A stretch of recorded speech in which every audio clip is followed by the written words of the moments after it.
एडुसियन civil studies में आपका स्वागत है। आज हम डिस्कस करने वाले हैं बीपीएससी मेंस जीएस 1 के प्रीवियस 20 ईयर्स क्वेश्चंस के डिटेल एनालिसिस और 3 पेज में ख़त्म हो जाएगा। मतलब आपको करना ये है कि इसका प्रिंट आउट कराना है, प्रिंट आउट करा के जो भी टॉपिक यहाँ मेंशन है उसके नोट्स बनाने हैं।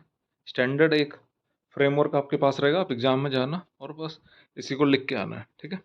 और जो भी टेस्ट अपेयर करोगे टेस्ट में इसी चीज़ को लिखना है ताकि ये पता चले कि जो आप लिख रहे हो सही लिख भी रहे हो कि नहीं।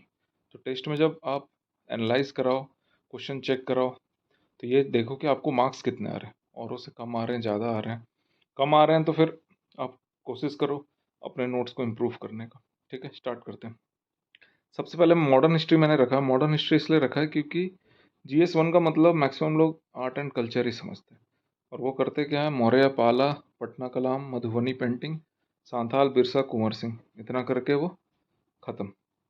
और फिर जो फोकस होता है उनका 80% फोकस तो यहीं रहता है, बचा हुआ 20% वो इधर देते हैं, international relation, national current affair और फ्रीडम स्ट्रगल पे। इसलिए मैंने स्टार्टिंग में फ्रीडम स्ट्रगल रखा है क्योंकि आप इस पे टाइम दो, क्योंकि 2 क्वेश्चन यहाँ से निकलेगा। क्योंकि देखो टोटल हमें 8 क्वेश्चन करने हैं। पहले सेक्शन ए में 3 क्वेश्चन, सेक्शन बी में 3 क्वेश्चन और लास्ट में जो स्टैट्स है उसमें 2 क्वेश्चन, तो टोटल 8 क्वेश्चन करने हैं, ठीक है। फ्रीडम स्ट्रगल के ये जो पार्ट हैं जिसमें क्विट इंडिया मूवमेंट और सिविल डिसोबीडियंस, ये रिपीटेडली बार बार आया हुआ है, ठीक है। पीजेंट मूवमेंट्स भी one of the most important topic है। तो ये 3 तो आप बिल्कुल किसी हाल में ढंग से करके जाओगे। और डेवलपमेंट ऑफ वेस्टर्न एजुकेशन, ये भी कहीं ना कहीं आपको क्वेश्चन पेपर पे मिल जाएगा। फिर कुछ इंपॉर्टेंट फ्रीडम फाइटर्स या पर्सनालिटी जो बिहार पूछता है उसमें से गांधी जी हैं, जवाहरलाल नेहरू, रविन्द्रनाथ टैगोर, जयप्रकाश नारायण और एक राजेंद्र प्रसाद और सुभाष चंद्र बोस। सुभाष चंद्र बोस आजकल आने लगे क्योंकि आईएनए और ये सब अब जाके कई चीज़ें इन पे बातें चल रही है तो क्वेश्चन आएंगे एग्जाम में, ठीक है। राजेंद्र प्रसाद का पूरा कंप्लीट रोल पूरा फ्रीडम मूवमेंट में आप ये देखो कि बिहार में जो भी स्टूडेंट नेशनल कॉन्फ्रेंस बना या कांग्रेस का जो डेवलपमेंट हुआ, उसके बाद से जितने भी चंपारण में उनका रोल, क्विट इंडिया में, ठीक है, सिविल डिसोबीडियंस में, तो कंप्लीट आपको एक क्रोनोलॉजी के साथ बिल्कुल नोट्स बनाने का सबसे बेस्ट तरीका आप उसको क्रोनोलॉजिकली देखो। अगर राजेंद्र प्रसाद कर रहे हो तो आप स्टार्टिंग से देखो, उनका बर्थ प्लेस से लेके कि वो कैसे कॉलेज वॉलेज पढ़े, बैकग्राउंड पता होना चाहिए। उसके बाद वो कैसे फ्रीडम मूवमेंट में पार्टिसिपेट किए, स्टार्ट कहाँ से हुआ उनका, ठीक है। जयप्रकाश नारायण बीपीएससी के लिए बहुत इंपॉर्टेंट है, प्रीलिम्स में भी आज़ाद दस्ता आया था, ठीक है। तो यहाँ पे मेंस में क्विट इंडिया मूवमेंट और रोल ऑफ आज़ाद दस्ता ये रिपीटेडली पूछा गया है, ठीक है। रविन्द्रनाथ टैगोर और नेशनलिज्म, ये क्वेश्चन बीपीएससी रेगुलर पूछा है, ठीक है, 64 में भी आया था। तो नेशनलिज्म रविन्द्रनाथ टैगोर के पर्सपेक्टिव से उनके अकॉर्डिंग नेशनलिज्म क्या है, ठीक है। उसके बाद जवाहरलाल नेहरू, क्योंकि ये फर्स्ट हमारे प्राइम मिनिस्टर थे, तो फॉरेन पॉलिसी इनका कैसा था उससे रिलेटेड सवाल आते हैं।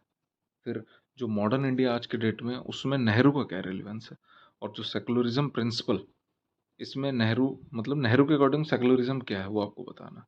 महात्मा गांधी का व्यूज़ ऑन कास्ट, जाति, ये हमेशा आया, धर्म, रिलीजन, ठीक है। इंडस्ट्री और स्वदेशी, इसमें डिबेट रहा है कि गांधी जी नहीं चाहते थे कि इंडस्ट्री का डेवलपमेंट हो, वो चाहते थे कि स्वदेशी हम रहें और ज़्यादा इंडस्ट्री वगैरह मशीनरीज पे ना जाए। लेकिन बाद में उनका पर्सपेक्टिव चेंज हुआ था, तो उसके बारे में आपको क्लैरिटी होना चाहिए। मास मूवमेंट, बिहार का रोल क्या रहा उसमें गांधी जी का, ठीक है। उसके बाद आर्ट एंड कल्चर में आपको पता है, मौर्य आर्ट, पाला आर्ट, पटना, मधुबनी, सांथाल। पिछले बार अगर पटना आ गया तो इसका ये मतलब नहीं कि इस बार पटना नहीं आएगा, आपको सारे करने हैं, लेकिन आप कॉम्बिनेशन में करो। कैसे, मौर्य पाला को एक साथ करो, पटना कलाम और मधुबनी को एक साथ करो, सांथाल बिरसा को एक साथ करो, तो दो दो का कंपेयर बना लो तो याद करना आसान हो जाएगा। करंट अफेयर्स नेशनल इंटरनेशनल में कोई भरोसा नहीं है, नेशनल में कुछ भी आ सकता है। अगर कोविड चल रहा था तो कोविड के रिलेटेड आ गया, आत्मनिर्भर भारत के रिलेटेड आ गया, ठीक है। स्टैट्स का बेस्ट तरीका है, आप 2-3 फ्रेंड ग्रुप बना लो, डिस्कस करो, सवाल बनाओ साथ में बैठ के, और अपना इंडिविजुअल बनाओ, बनाओ जरूर, कॉपी पे बनाओगे तभी जाके वहाँ पे बनेगा, ठीक है, बिना बनाए नहीं बनेगा। इंटरनेशनल में कुछ मैंने इंपॉर्टेंट निकाला है 10 पॉइंट्स, और ये 10 इस बार बहुत ज़्यादा इंपॉर्टेंट है आने का। एक तो इंडिया रसिया, इंडिया जापान के 70 साल हो गए रिलेशन के, ये इंपॉर्टेंट है। बिम्स्टेक का रेलिवेंस, क्योंकि सार्क को अब धीरे धीरे इंपॉर्टेंस खत्म होते जा रहा है।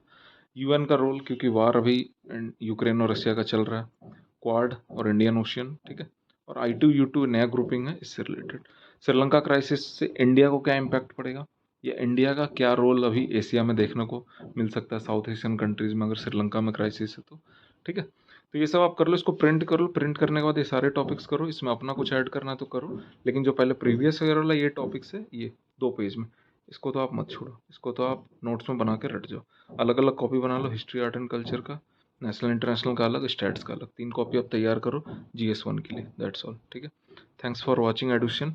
सब्सक्राइब करें, शेयर करें, बाकी मैं नेक्स्ट वीडियो लाऊंगा, इसमें मैं इंटरनेशनल अफेयर के ये 10 टॉपिक को डिस्कस करूंगा।